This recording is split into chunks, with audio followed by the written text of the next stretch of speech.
own? Oh my fucking god. This damn dog. This damn dog, bro. Come here. Hey. What the fuck? What are you doing opening doors up on her own?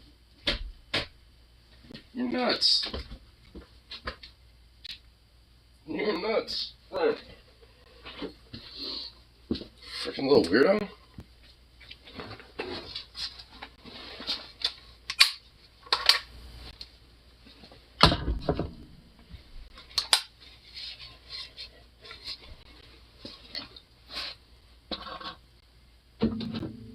There we go.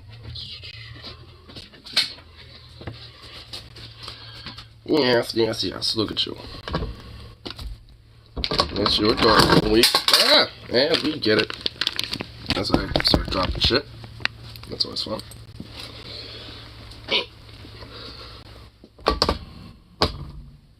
There we go.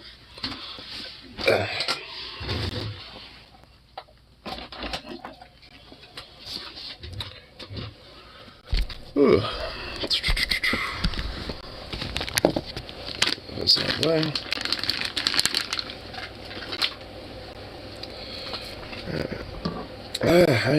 Max galore. Jesus fucking Christ. Took apart, put back together, old PS1, scored pawn shop for $20. Nice. I got my last mags basically sent in. So got my Yugo Steel mags. Which the difference is that little bad boy in comparison to regular mags not having that. See?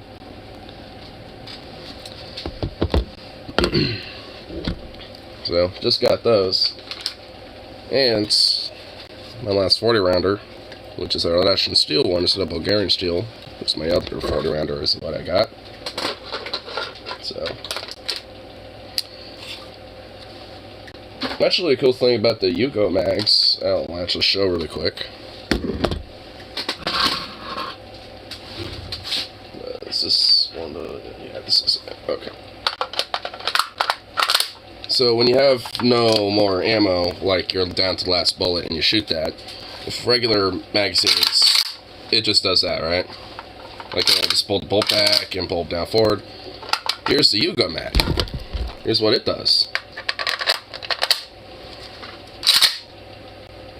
Bolt open. So that's what it does. So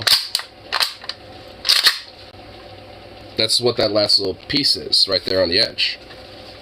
Is that part right there holds the bolt open. So last round, bolt's open. And of course, it doesn't have to always be like that. You can just pop the mag out and slide it back in, you know, to have the bolt back closed. But it makes it a little cool when you got an open bolt. I'm not gonna lie, it does look kind of cool when you got an empty mag and then it's just like, you know it's empty because when you look off to the side, empty bolt. It's meant to be a way to kind of let you know that you're out of ammo and reload. In comparison to other magazines that don't got that as much, you don't exactly get that. So if that's my last round, it doesn't bolt open like that. So I won't be able to necessarily know unless I just pull the trigger. But in this way, I can just do this, realize I'm empty, and just reload. So it's a simple, small little design difference, you know, for the magazine, but it honestly makes that much of a difference, I think. Because it helps, you know, identify that you're out of ammo and you need to reload. I mean, you know, while otherwise, you know, the magazine doesn't do that. And again, these are just like regular, the regular 30 rounders, so they don't do that. So like I said, with the bolt open ones, it doesn't go back about right here. It doesn't stay back. So if I'm on my last round, I would have to do that and hear that click. And then I would have to reload the damn thing and then charge it and all that shit. It basically takes one step out of it. And I like it for that. Express how easy the gun is to take apart and how fast you can put it together. Look, Glock 23. Yeah. Yeah, Glock ain't that hard to take apart, put together. I haven't done it myself, but I've seen enough videos where you just have to kind of take the slide off, and then that's where you can kind of get to the guts of the gun. And there's a way to do it. Like there's like I think a button you press where you pull it back, and then you slide it forward, and then you can take the slide out, and thus you can get the innards of the gun that way. So, I mean, it's definitely not too hard. In fact, it's actually that's a pretty common way that most pistols tend to get disarmed or opened, basically, is that you pull the slide back, and then there's like something that you hold down, and you can press the slide all the way forward, and thus, get to the interior, like, and the slide usually will be where the barrel is and everything else, and not always, some guns don't, it's, I know at least for the 1911, like, I'm pretty sure the barrel stays with more of the receiver part of it, so that part's, something that can be taken off, of the receiver primarily instead of the barrel. Once this AR and Glock Chud guns, Chud weapons, of course. See, I want God's caliber 45, so. Oh, and I also got more boxes of ammo. That's what I love about Oregon, at least. I can buy these online as much as I want, and no one can stop me. So every time I buy something online that involves my gun, I'm always buying like 3 or 4 boxes of ammo. And just like slowly building up. It's so much more cheaper than, like, hoping to find some at the store. Because sometimes they came with 5.762 by 39. Online, at least, it's a guarantee I'm always going to find it. Like, no matter where I'm at. There's at least some gun shop online that is at least selling 7.62 by 39. And luckily, there's Global Ordnance or Red Army standard Tula ammo. Luckily, like, steel-based ammo is very easy to come by. Like, I could find, like, specifically some Global Ordnance shit, like this type of stuff, pretty much, like, any website at this point. Like, they're not exactly that hard to find. But if I want a brass, that's a different story. And more expensive.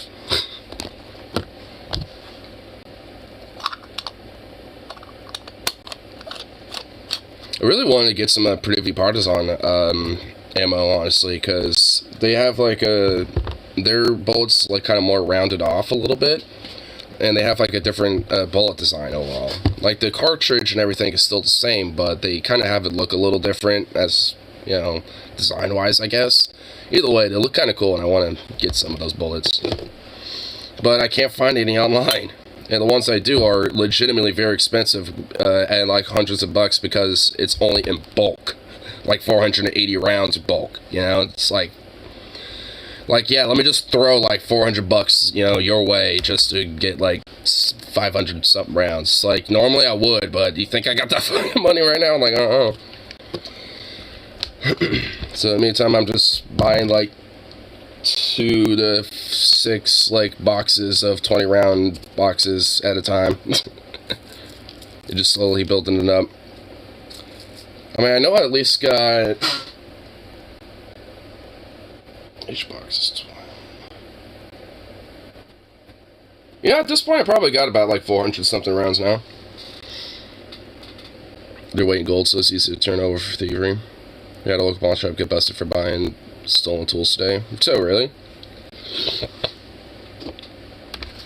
I mean, I can't really totally blame the pawn shop for that, but I mean, that's definitely like, damn. No, hold on.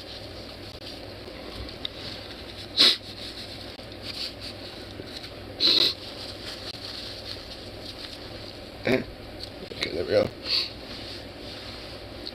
I mean, because honestly, it's like, I mean, a lot of the cases, like, it's like, how much do you really want to bet, like, like, at any given time, there's always going to at least be a few things that are legitimately stolen that were sold to a pawn shop, I mean, it's like, I can't necessarily be like, oh, well, the pawn shop owners are directly at fault for it. I mean, it's like, should they probably have been aware about it a little bit? I mean, sure, but how in the fuck do you know that, it's straight up stolen? I would say just don't buy stolen clothes. Yeah. Like, honestly, if so, like, here's one way you can definitely find out. It's like, hey, I kind of pick these up, or something like that, and I wanted to get rid of them. That kind of is applying some thievery, so it's just like, you might want to ask questions. Like, obviously, like, I mean, there's a way to where you can sniff out if something's stolen trying to be sold to you, but, like, I feel like there should at least be, something in place where it's like, hey, if owner of a shop, like pawn shop, at least in this case, is unaware that, something's stolen and was sold to them, to, resell, basically, or whatever the fuck. I mean, should they also bear some responsibility? And I'm like, I don't know. I mean, like, if they directly knew and they're like, oh, this is stolen, we don't care, we'll buy it anyway. Like a fence, like straight up being a fence, then yeah, fuck those people a little bit. But if they're like, oh shit, we didn't know that this, like, tool set was stolen, we were unaware of that, and turn it into law enforcement or whatever the fuck to kind of help, like, give it back to whoever got it stolen from, or at least help track the thief or whatever. I mean, like, I think, you can give it a pass a little bit, it's like, be like, hey, I don't think the pawn shop owners or anything like that, are directly at fault for it, because they're just doing their job, doing their business, and it's just like, there are people who notice that and take advantage of it, and want to try to, like, get away from being held accountable from stealing something or some shit by going to those places, going to a pawn shop, trying to, like, take the heat off of them instead. And it's like, I definitely can't totally blame, like, a pawn shop, because of that. It was, stolen. That's kind of what I mean. It's like, how do you know if something's stolen if it's, like, sold to you? Like, you can, ask some questions and, kind of get inference, if you really strongly suspect it's stolen, but you can't really prove it. You could just say, I'm not interested. Maybe the pawn shop down the street might be. But unfortunately, we already have enough tools, or blah, blah, blah. We just have it all in the back because we can't just have half of our pawn shopping tools or whatever the fuck. Like, I mean, you can, in a way, like, deny somebody that's trying to sell you stolen shit without necessarily saying, we know you stole shit, Because at that point, they're going to just say, oh, you don't know that, fuck you, what you saying, and all this other shit, and probably try to start a fight, or whatever the fuck, man. Obviously, that's not a good idea. So, it's, I would say that, like, just, if, something's stolen, and it's potentially going to be sold to your pawn shop, whatever, just don't buy it. But if you don't know that, then, how the fuck are you going to find out? Outside of just asking some questions here and there about, like, the product, or about why they get rid of it, or whatever the hell. It's like, oh, it looks like a nice, pretty decent, pristine toolkit. Why are you getting rid of it? I just need, money and stuff, and, friend gave it to me, didn't need it. Interesting. It's like, we sure about that, buddy? It's like, I got it like a week ago and stuff, and, my friend, like, months ago was, wanting to gift it to me, and I was like, nah, but he did anyway. It's like, wait, what? A week ago and now a month ago? It's like, sounds like your story is 100%. It's like, get the fuck out. It's like, your story ain't right. I never steal shit. Get out of here. Can't sell me stolen bullshit.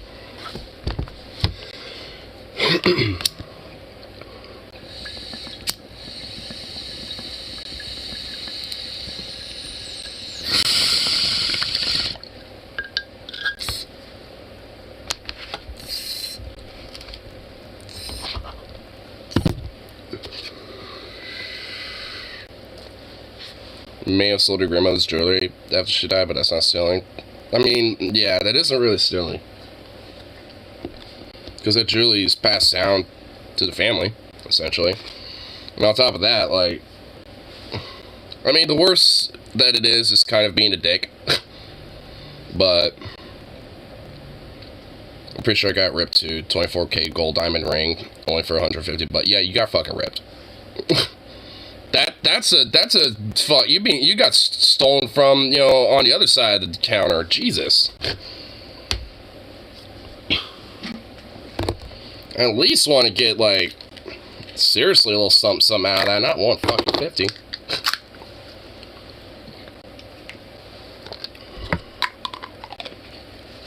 I mean, it wouldn't be, like, worth multiple, like, absolutely, like, you know, like, fucking, like, 15 grand or something, but I can imagine it at least being worth, like, fucking, like, you know, at least $1,000 or something.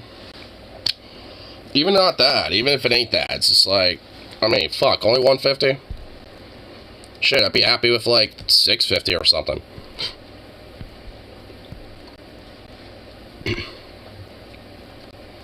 About half an ounce. Why am I not surprised?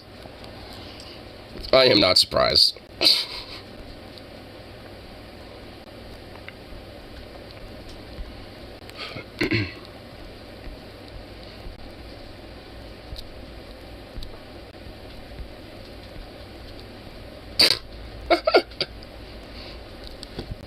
That little shoe thing we were looking at the other day.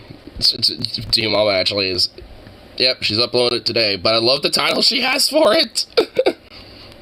She'll have fans who won't watch this. I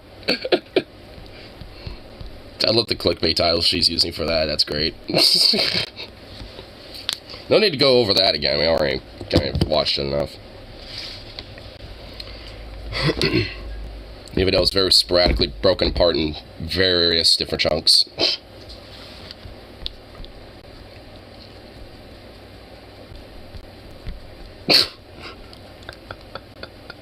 Okay, I saw another meme. God damn it.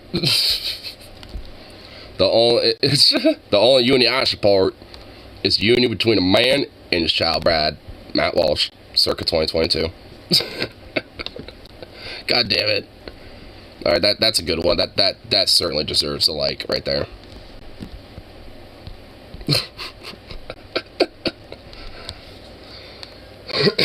Oh my lord.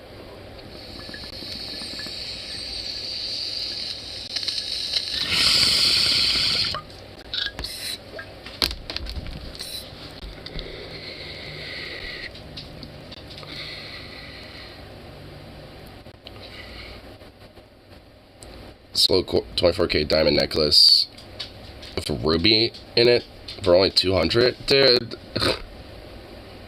Yeah, that's at least worth like you know, $1,000 or at least like more than 200. Need weed money. You could have gotten a lot more weed money, and then some. Could have taken it to like a what is it, like one of those dudes that, like, you know, checks to verify like the caratage of the gold and all that shit, and if the diamonds or rubies are real. Like, could have taken it to that dude and could have given you a like a price for it or some shit. Like, you went to a jeweler's, be like, hey, how much could I get for this if I were to sell it at like a pawn shop or something? You know, and they could tell you, and then you can go to a shop and be like, you know, and at least, you know, get a better idea about where to, you know, set your mark at.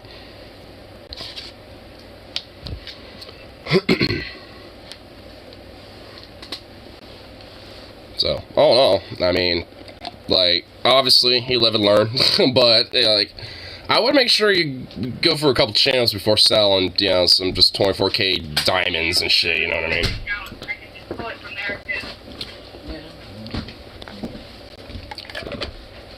Cap on that.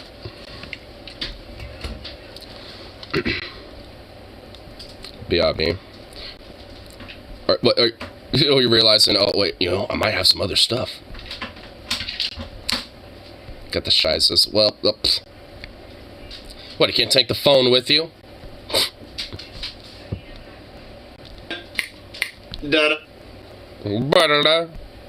What's this? Wednesday, where TV watches Stuff the Show.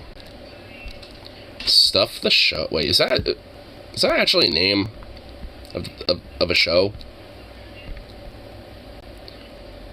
Or is it just like random stuff? Watches. Oh, I guess we'll find out.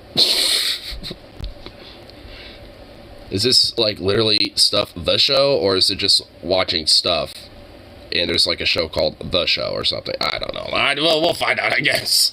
Da da da da. Da da da da da da da da. They're creepy and they're kooky, mysterious and spooky. They do some other stuff. The Addams Family. Da da da da. But anyway, this is a new show. This is called TJ Watches Stuff, The Show. And on this episode, we're talking about the Addams Family spinoff Wednesday, which I think has been number 1 on Netflix for a number of days now. Okay, so that's the show. Oh, alright, so Wednesday is the show. Okay. TV show on Netflix, despite being incredibly woke, by the way. You know, I know they always say, get woke, go broke, but apparently not, because number 1 hit, huge hit show. How do I talk about this show? I have a lot of mixed feelings about Wednesday. So, I don't know if I should start with... I kind of wish my friend Harley was here, because he is a fucking fiend for the Addams Family. Like, he loves that shit.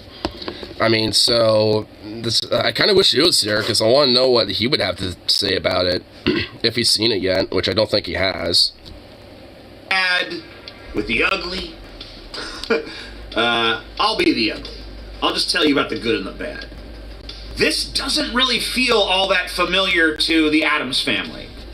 It's using characters we're familiar with from the Addams Family, but really its structure harkens way more back to like Harry Potter, where you have this school setting and you have these, even down to having 4 social cliques. Now, granted, it's not like 4 houses, but you're in a literal boarding school for strange kids, and there's 4. All right, why is there like that? I'm already having questions about the show. Like, why is there like why be like in a school with this? Like, it's about the Addams Family, right? Like, it shouldn't be like about some of them that is at a school.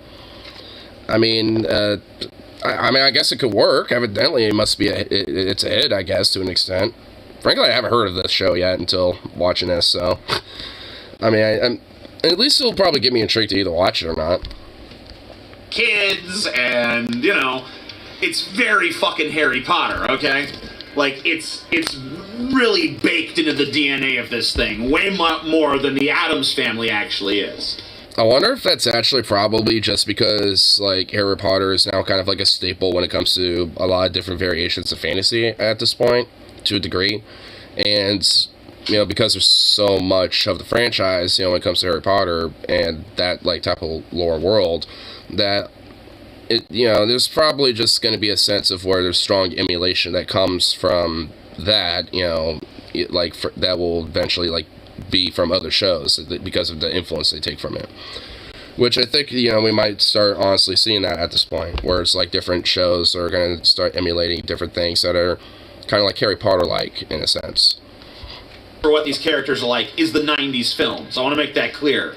I don't remember the old TV show. I've seen it here and there. I've seen the Addams Family and some other media here and there around the way. But my main thing that I know about the Addams Family comes from Addams Family 1991 and Addams Family Values, I think, a year or 2 later. And every single iteration of the characters that you see in the new Wednesday show is a little bit not as good as their movie counterparts from the 90s. Notice my choice of words there. I said not as good. Because none of them are bad. I feel like Jenna Ortega, the new Wednesday, is definitely taking a giant page out of the Christina Ricci book. And in fact, Christina Ricci plays a different character on this show. So clearly they're trying to establish this genealogical link between the 90s films that I think most people, especially like around my age range, have a fondness of, and this new series. And I do too a little bit. Because I'm aware of the Addams Family to an extent. I've seen the 90s movie and shit. I haven't seen, I'm pretty sure I haven't seen Family Values, but I have seen the original, or at least the 91 film he was talking about. And I don't remember too much of it, but I do know at least, enough of the kind of archetypes we always talk about. Mainly because the Addams Family was a pretty major staple that even people that don't know much about it kind of have an idea of. Us really a quirky, gothic, like, kind of dysfunctional family, so. Similarity to Christina Ricci's Wednesday than any of the other iterations that I've seen floating around. This is definitely that, like, cold, psychotic version of Wednesday, but considerably declawed, considerably less edgy than the Christina Ricci one from the 90s. Now, I think this was probably a decision that they made because they looked at like, hey, we need this character to carry not like a movie, but an entire TV show. So if they're like a totally ice-cold sociopath with no feelings, it's hard to write for that character over the course of a TV show because they don't form a lot of meaningful relationships, so not a lot matters to them, and so it's kind of hard to create drama and tension in an interesting way unless you're focusing way too much on other characters, but you still want it to be a show about Wednesday, and so we have to soften her up a little bit, and I think that makes a certain degree of sense. But I do think so as well, but, I mean, you can definitely make, like, a sociopathic type of character, you know, like worth investing in. I mean, like, Dexter's, like kind of a character like that, like a sociopath, a serial killer, and somebody that, you know, doesn't really like have that much care, you know, about other people outside of maybe a few select, you know, and even then it's more based on just like, you know, for his own, you know, personal interest. So it's just like there's kind of a degree where that can work, but I will say it is definitely something that would be tricky to do. Like, you would have to basically, you know, have it as, like, you know, like a character that has, you know, at least something that is worth, you know, being attached to in that way. Which at least Esther did.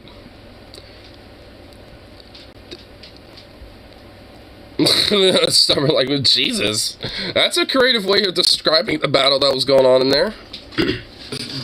Done it with a little bit more subtlety, but subtlety is not really one of the things you find in this show too much. I mean, like, literally, the characters inside the school are called the outcasts, and the characters outside the school are called the normies, so this is not a fucking subtle show. But, like, when it came to... Okay, I kind of like that. Saying, like, the softer side of Wednesday, I think that would have been... If you were ever going to deploy the subtlety gloves, put those fuckers on, that would have been the time to do it. Do it with that treatment of that character, because what you end up with, and I think that this was the thing that just continuously plagued me throughout the entire show, is like you never quite knew what the morality of the Addams family was, because sometimes it was like, ooh, murder's cool and intriguing and sexy, and other times murder, oh my, we would never murder. What? Because I'm just like, I don't really understand the morality of the Addams family. I don't really know what's right, what's wrong in their book, because, like... I think that's kind of the point. Like, the Addams family is meant to be kind of, like, morally kind of chaotic in a way. Like, because their morals are essentially kind of tied to whatever is at the moment. Like, so sometimes, you know, at the moment, maybe murdering somebody is a little, like, you know, intriguing and stuff, but, you know, maybe the next moment it's like, we wouldn't do such things.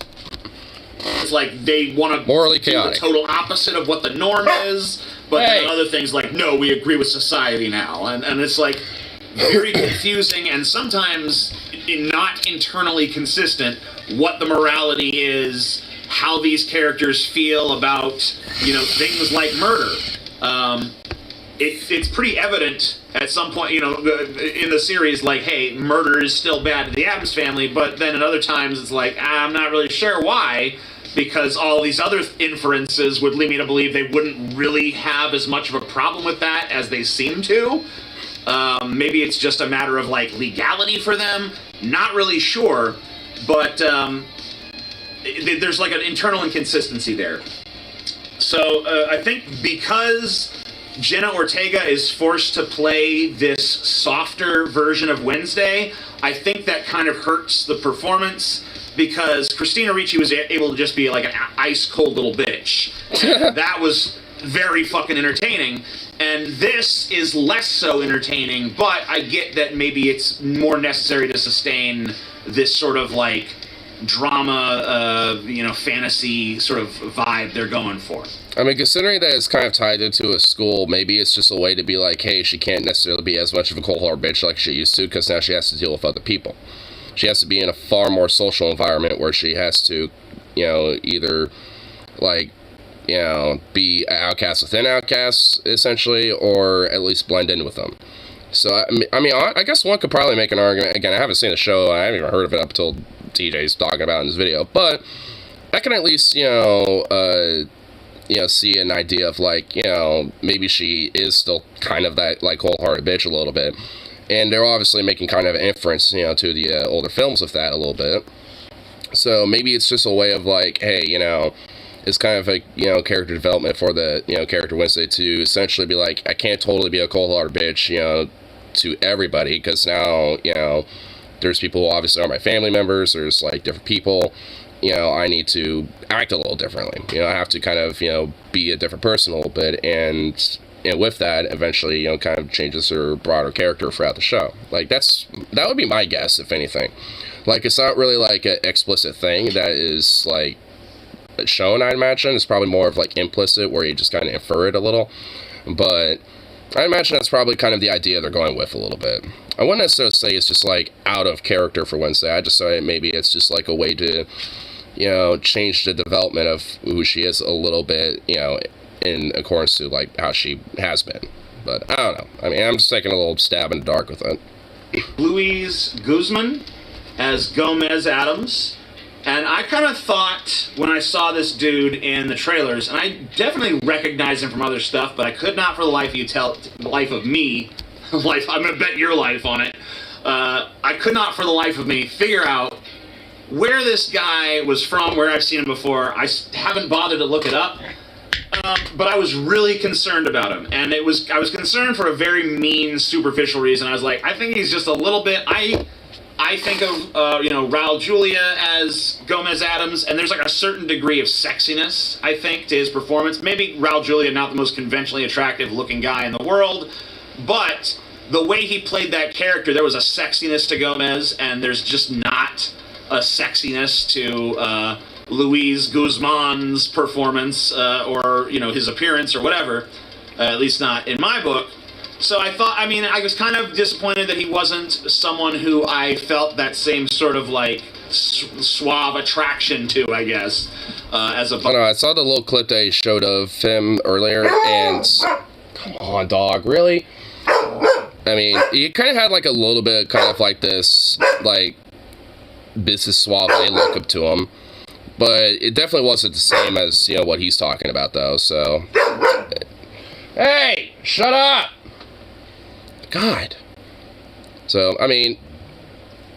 Maybe they were trying to, like, do something different with that idea of, like, we'll make his, like, kind of suaveness, just a totally different aesthetic. But I don't know if it totally works, so, I don't know. I kind of feel TJ with that a little bit. Seeing a little... I mean, it was just a snippet, in comparison to a little scene of, the other Gomez. It's like there's definitely a difference, so I can kind of see that there's still at least somewhat of a suave, but I don't know. Well, I guess I'll have to see how Luis Guzman, plays that role a little bit, watching the show. Dude. But for the rest of you who maybe don't care so much about that, I think you might miss the energy of the Raul Julia performance. You might miss just that, like, bombastic, I'm huge, I'm a scene-chewing monster, I'm just gonna fucking, every scene I'm in, I'm just gonna fucking chew the scenery until it's mush, right? And Luis Guzman definitely is not that Gomez Adams. He's not there to steal the scene, he is not there to chew the scenery. He's there to be, I don't know, like a pretty reasonably good Gomez Adams, but he's not there to be a bombastic, larger-than-life kind of person. He's like a way more subdued version. Same thing is really true for all the characters, honestly. They all feel like they've been toned down a little bit to fit into this Wednesday universe. I definitely felt, especially with like Catherine Zeta-Jones, who is a very attractive woman, obviously chosen for this role for that reason among obviously plenty of others, but like, come on. But she really felt to me like very self-conscious at certain times. Like, there were times when I couldn't really pay attention to what her character was saying because she, the actress, kind of looked a little uncomfortable playing the character she was playing. And so I kept looking in her eyeballs and seeing not Morticia Adams, but Catherine Zeta-Jones. Why do people gotta be on? Thinking internally, like, I can't believe I'm having to fucking play this weird goth bitch. I feel like that was going on a little bit. Well, what's going on? I'm selling my welder. Okay. I think she also maybe on some level resented being like the second fiddle character in this series, maybe. Or maybe she was just like, this is just a paycheck, and I don't really need to bring my A game to this. It's just like, hey, wear some goth makeup and make some death puns, and we're off to the races, But I just feel like you go back and you look at what Angelica Houston did with that role back in the day, and there's just like, it's night and day. Like, one's very captivating, very much like insanely powerfully projecting themselves into the character and into the moment, like almost with like a dedication that's almost hard to believe, because you're playing these Addams Family characters that are kind of silly, ridiculous characters, but you watch that 90s movie and tell me there's anyone in that cast that's not giving 100% of themselves to the role in every scene they're in, because they just are doing it. They're killing it, they're knocking it. He's definitely right. And what in the fuck are you... It's gonna drop!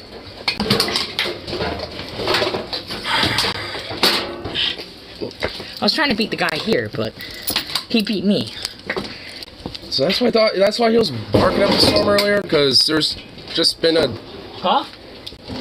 That's why my dog was barking up a storm earlier. Oh my fucking god!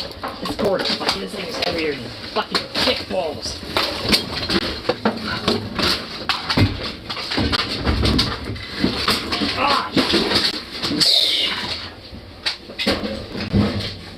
Are you making sure everything collapses on your way out? Yeah, pretty much. Jesus fuck. I forgot how heavy this fucking thing is.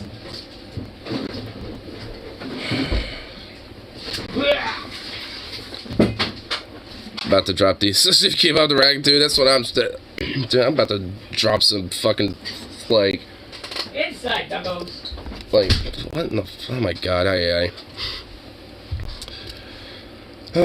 See what I mean about, like, last time I was mentioning about my friend Harley, how I have to, like, eyeball him every fucking time. Like, that's what I meant. Because, Jesus Christ. What the fuck was going on there?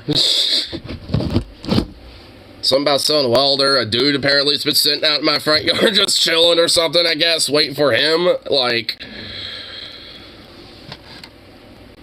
I don't even know. I'm just okay. That was going on apparently without my recollection going on out there. So yeah, that's awesome.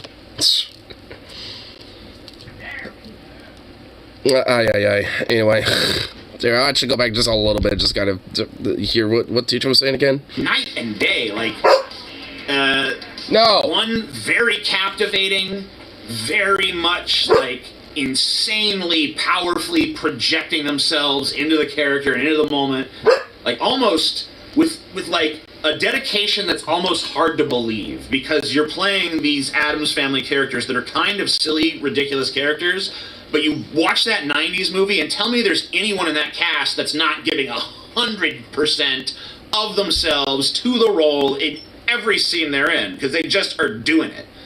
They're killing it, they're knocking it out of the park. The entire movie long, so much so that I think the movie is seen as better than what it probably actually is, just because of how impressively that cast played the Addams Family. And you just I think a lot of it is just because of, like, I think the chaotic spontaneousness and just like the expressiveness of, the Addams Family overall, which plays a major, positive, I think, to the overall, like, characters and shit, because that's a part of their whole broader personality. I mean, which I guess in a way, like, subduing that in a sense actually kind of, like, downplays, their, characters in a sense, because, like, they're kind of meant to be, like, very super expressive and kind of spontaneous and kind of chaotic in nature. Jesus. What you get is a lot of people who are very good, who are entertaining, who are doing the job that they're supposed to do as actors, and really the new show Wednesday, pulling it off pretty well. Like, if those 90s Addams Family movies had never existed and these characters were just being resurrected from the old TV show back in the day, or even, like some episodes, I think, of Scooby-Doo and stuff, like, if it was just that, I probably would think that they'd done a pretty fucking good job. But it's just the fact that there's this basis of comparison of that 90s film that I don't know if I'm viewing it through the lens of nostalgia, but I really don't think I am. I really think those performances really just are that strong. They're that committed to what they're doing. They're that tuned in to these characters and willing to fully commit and be like, I don't care if it seems ridiculous, this is a comedy. I don't care if this is like silly or absurd. I'm going to commit to it 100% because that's how it's going to be the funniest. And there's if anything, that's just kind of how the Addams Family is. It's like, kind of crazy, absurd, and ridiculous in a lot of ways, but in a good way. In the new show, I don't fucking agree consciousness, I think, going on in the cast of this Wednesday show.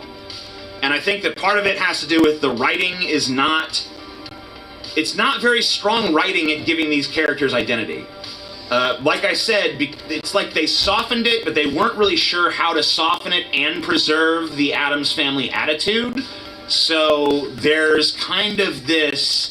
It never really fully gels. It never really comes together all the way. It's almost like sometimes they're the Addams Family from the 90s movie, and then sometimes they're this softer version of that because now it's time for drama. And it just seems like what the characters are almost seems to change based on whether the needs of the scene are comedy or the needs of the scene are drama. And I just feel like you have to come up with a version of the character that's going to work in both scenarios. Well, you can't do this thing where they just flip a switch in their heads and it's like, oh, now I'm Drama Wednesday. Nope, now I'm Funny Wednesday again because we're doing a more comedy scene. And it's not just a matter of like how the characters act, because you could attribute that to like a mood change or whatever, but like it's a matter of the internal values of the characters. In the series, they kind of mix it because they're using the... Well, I can tell they are.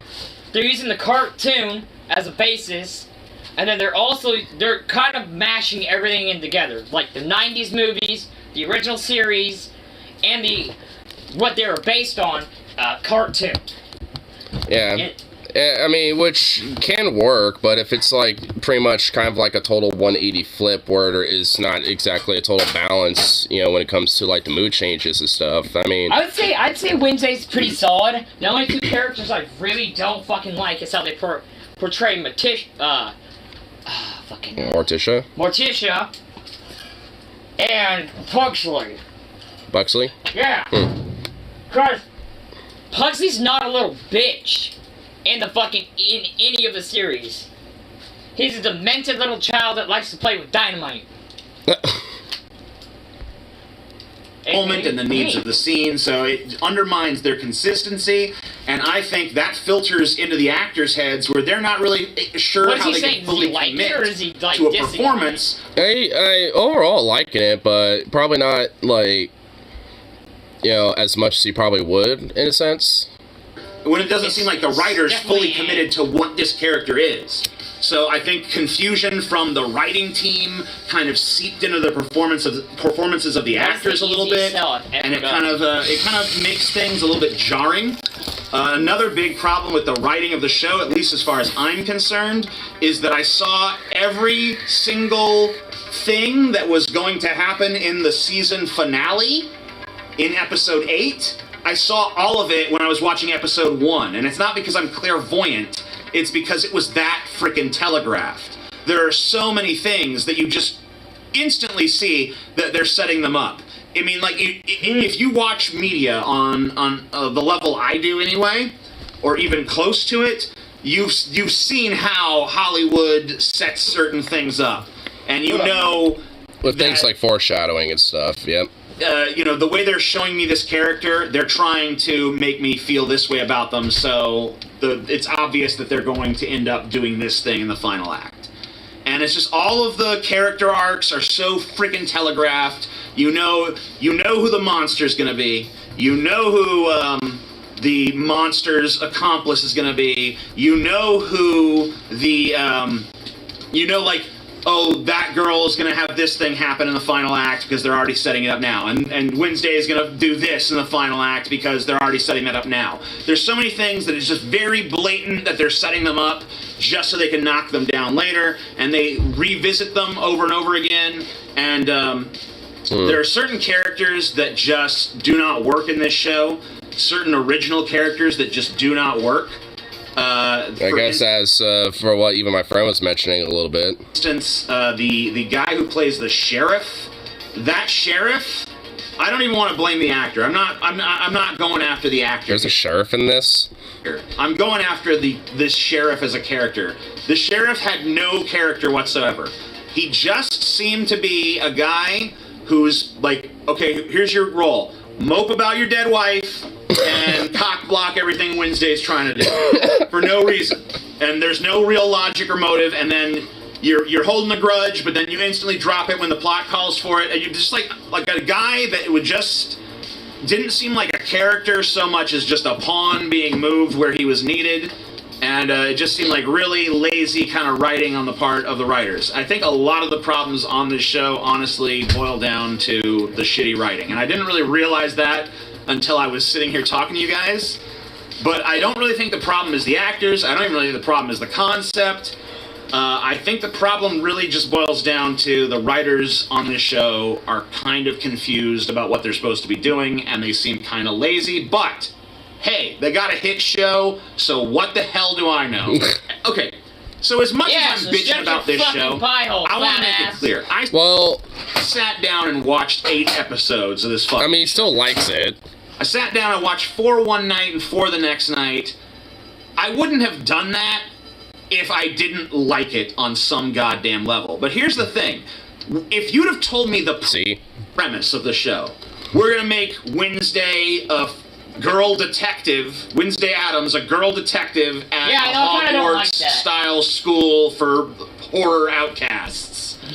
Which I guess is where the sheriff probably is meant to be a character, but I guess just is not. Sheriff, that sounds like an incredibly stupid, bad concept, and I'm not interested in seeing it. But then, I've only seen the first couple. I don't know. Episodes. After I've watched it, I kind of feel the opposite way. I kind of feel like the premise is actually pretty good. It just should have been done better. I don't know how I went from a person who was like a total non-believer, like, that show has no potential, to someone who's like, that show didn't live up to its actually quite good potential. I think that I agree to disagree. It's 80% there. The show is 80% of what it needs to be as great as I want it to be. But 80% doesn't just equal out to 80%. You're like, I do agree, disagree. Then he keeps going. It's like, oh yeah, I can see that. 80% there. That's like, actually good. That's a B. It's like the 80% that is there is not as important as the 20% missing. Yeah, he's seen the entire first season of it. He's seen all 8 episodes so far. So that's why he's having his little review of it. Yeah, I haven't seen all the episodes. I've only seen like the first 3. I'm guessing you're not working today? I am. Just, a little later. It's raining outside and I'm sad. Dude, it's been raining for like days. It's stopped raining now. But you want to see rain? It's more like 50%. Shit. That story last night. At the end of the day, downpouring. Dude, I mean, it was downpouring here all day today too, and I imagine our story was no better. Like fucking. Say that I give this show a 6.5 out of 10. But I feel like I'm selling it short when I say that. But then when I say I give this show a 7 out of 10. What time is it? I feel like I'm overselling it at that point. New text. So I give this show a 6.75 out of 10. I think it has potential to be much better than what it is. I hope that they're able to clean up some of these issues with the writing. I hope that they don't take the fact that they're the #1 show on Netflix as an excuse to just like, hey, we nailed it completely, let's be lazy.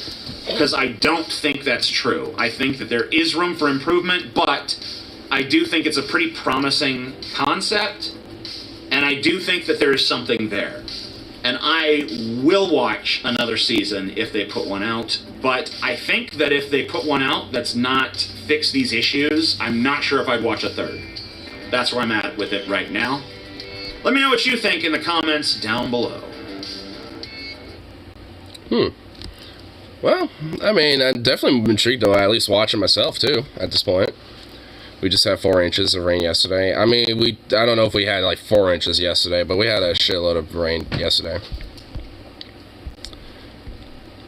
But, seems like the show tends to, have at least pretty, decent concept and good shit going for it, but I don't know. I'll have to watch it myself at some point. I still need to watch, like, all sorts of different things. Whose ignore are we on? Fuck if I know. Like, I don't do this based off of goddamn seasons. I just do them.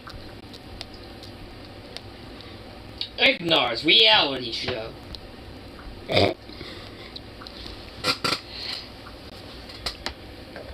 I mean, I guess kind of, but not really. I mean, because I don't take this outside of this environment usually. He's not taking it on the road, mate. I mean, I have before. Like, I've streamed protests and shit like that before and stuff. So, I mean, it's not like I haven't, but hell, I've streamed myself just being like, fuck it, let's go grab another beer. And I just walk to the store and then just pocketed, the phone and just have you all be in my pocket while I'm grabbing a beer and some snacks and all that shit, so. What? Dude. You're not holy enough to step on this jumpsuit. Oh, no. Yeah, he is. He's a sweet baby. Oh, look at him. He's not. You're not holy.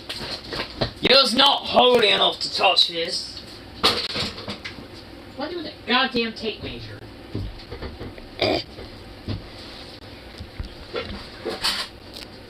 I fucking know. Why do I always lose the tape measure? Sukov, why is this a thing? Why do I always lose the tape measure? Honestly, I don't remember what I fucking did with it. Right. Fuck. Oh, never mind. Steal these keys. What are you doing? Stealing keys. Stealing a kilo.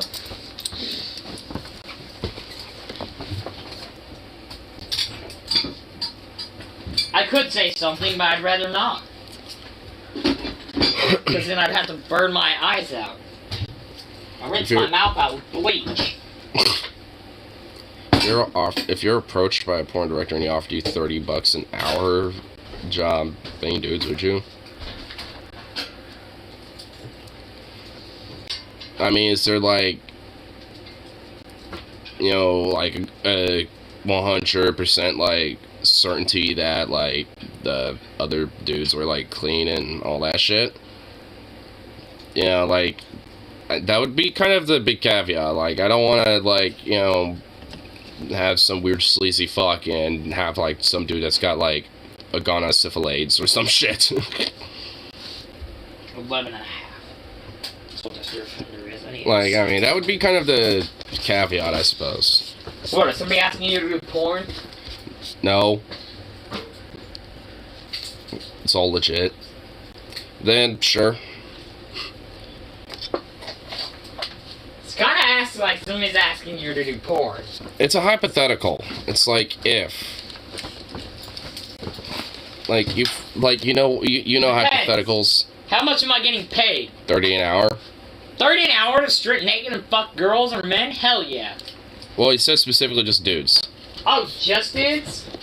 You talking buff dudes or like skinny dudes or fat dudes? Probably just whatever happens to be, for the set or for the show, I guess. I don't know.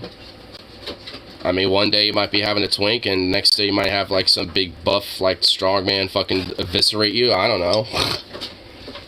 I don't think scenarios are the specifics. I think it's just. We need scenarios. Well, just work it out with your boss then at that point. I don't fucking know. Cause I ain't fucking no fatties.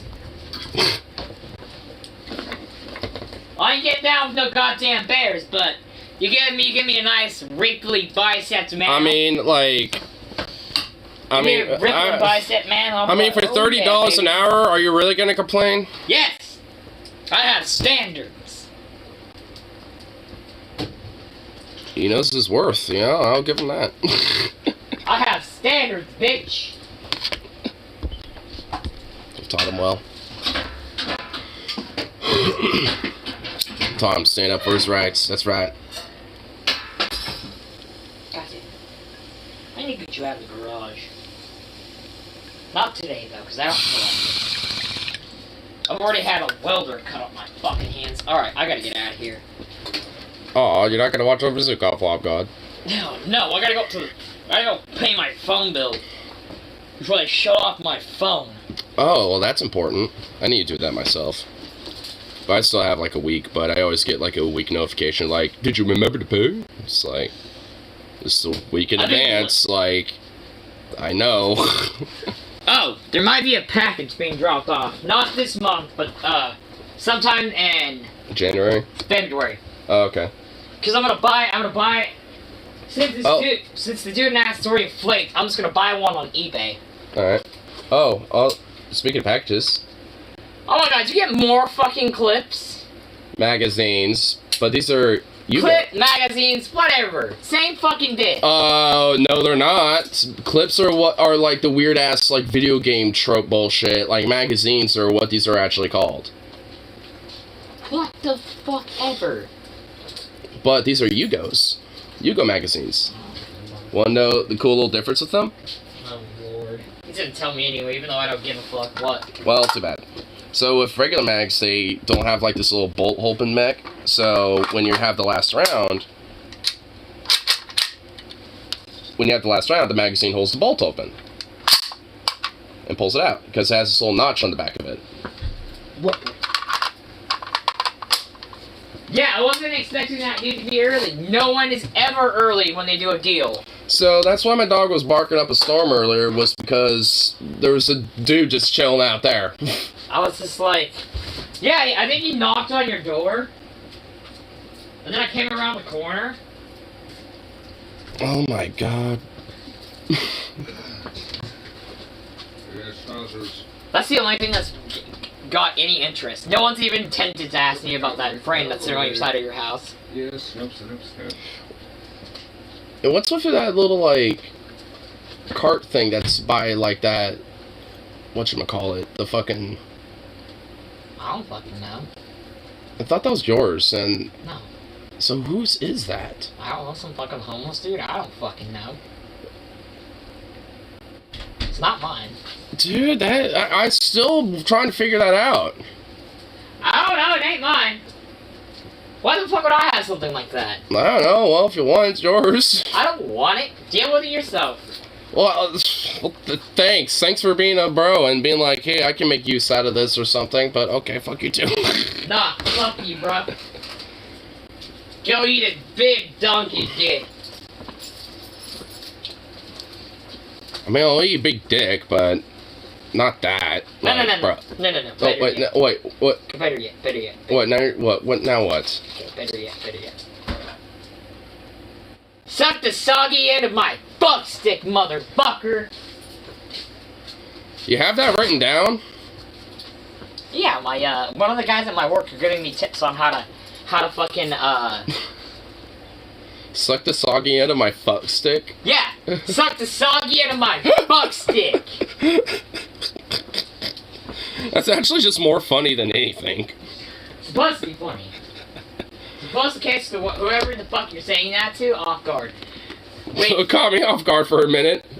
Fucking my guy at work, he's like, you need to come up with more ways to curse, because we've heard everything that you say. And he fucking hands me this note, and he's like, next time you're in a confrontation, say this shit. And I read it, and I started laughing. Shit is gold. It took me a couple days to memorize it, because I was just like, I used to just say it wrong. Portal! Portal? Portal Squirtle. fucking stinks in there. What was I even... I don't know. I don't know what the fuck you're doing. I'm having to watch you just to make sure you don't get too crazy here. Start pulling out guns and fireworks and rifles and... Well, that's me. I'm the one that's been... Okay, now what the fuck are you doing? Fucking your mother! That's just mean. Huh? That was just mean. Actually, that was more of a, That was just mean and cruel. That was just more of a diss on me than you. I've seen your mother. That's a diss on me. Yeah, someone who's got plethora of medical issues. Yeah, it's like... Yeah, like you really severely did diss yourself. It's why I'm not like, that's why I'm just like, that's just mean, sir. Because, like, I know that's just more of a diss to you than anything else.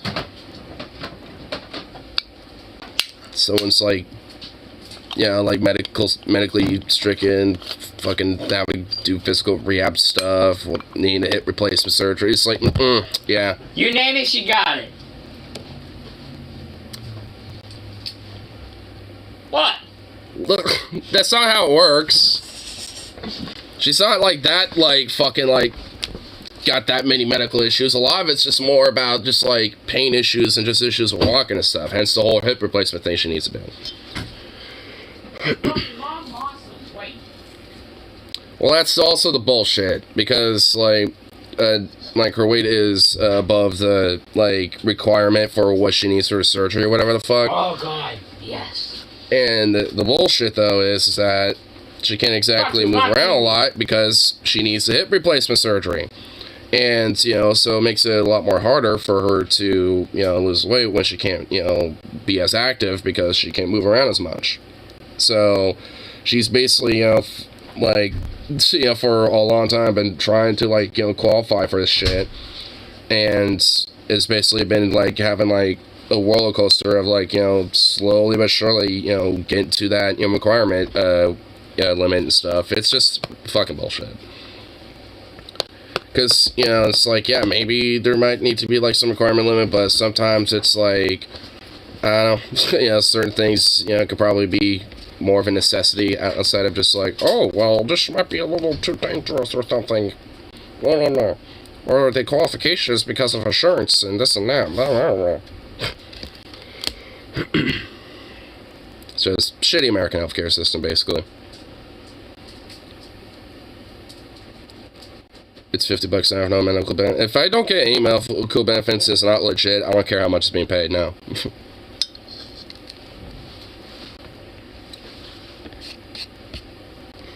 Like, especially for that type of line of work, I better goddamn be getting some medical benefits.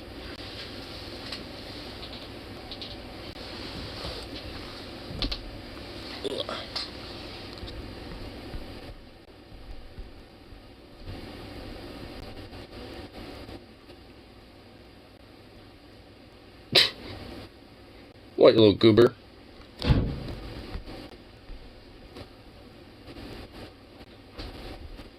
She's just looking around, just like, where's all these noises coming from?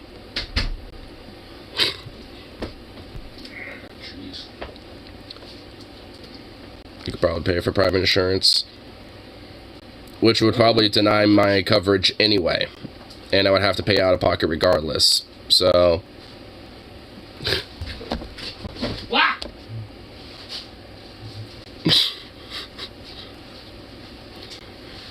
I like full annoying.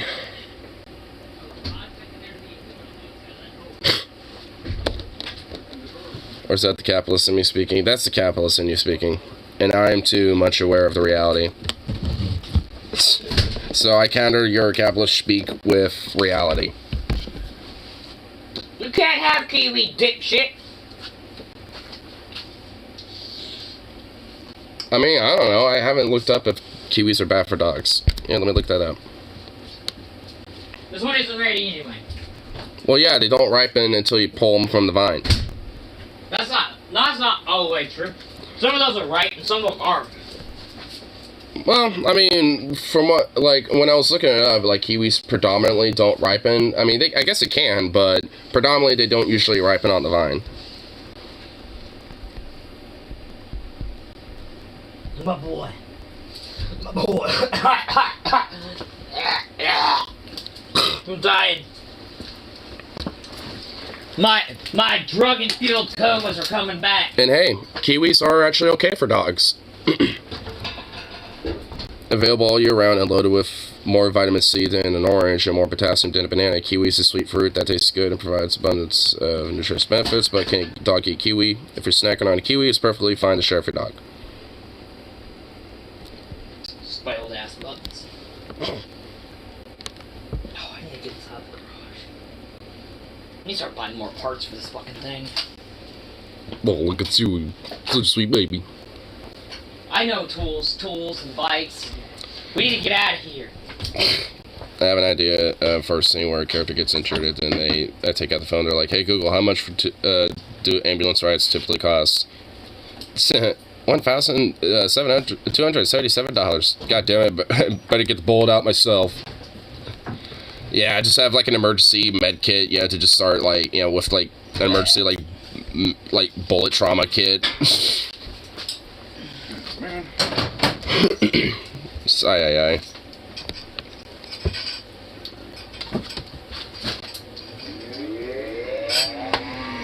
He almost got it! Reach! Reach for the win, bullseye!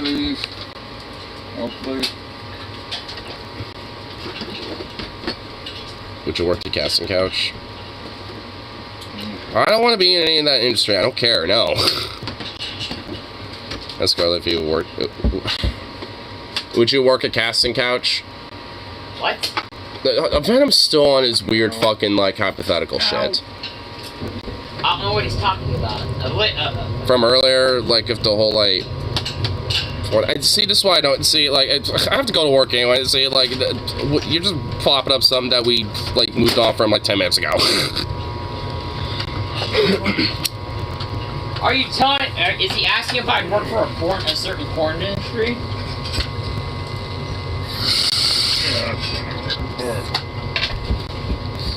It was from the dumb hypothetical from earlier, and I don't even remember anymore because I'm like getting ready to head off to work. So Yeah, I'm headed out too. I gotta go pay my phone bill. we're doing after this. Okay, which board game would you want to live in? Oh my.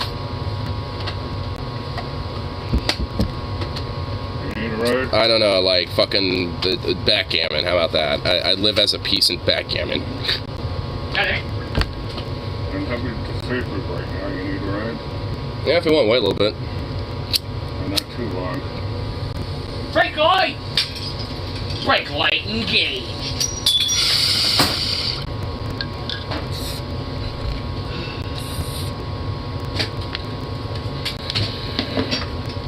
Candyland for you.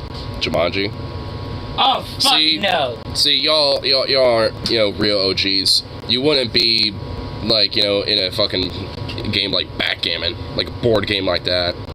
Shame. Wait, are we talking like... Which board game you'd live in? Make quick. Japanese air is back by 3:30, so... Okay. Come on, hurry up. I don't know. He doesn't know. I don't actually know. I don't really know any board game I really want to live in. Maybe Clue? Monopoly. Of course he picks Monopoly. Monopoly would be kind of cool, actually. Anyway, I'm gonna have to work. Still a conquest would be good. I guess that would work too. Still like backgammon though, but anyway. I would not pick Risk. I'll be heading off to work, so.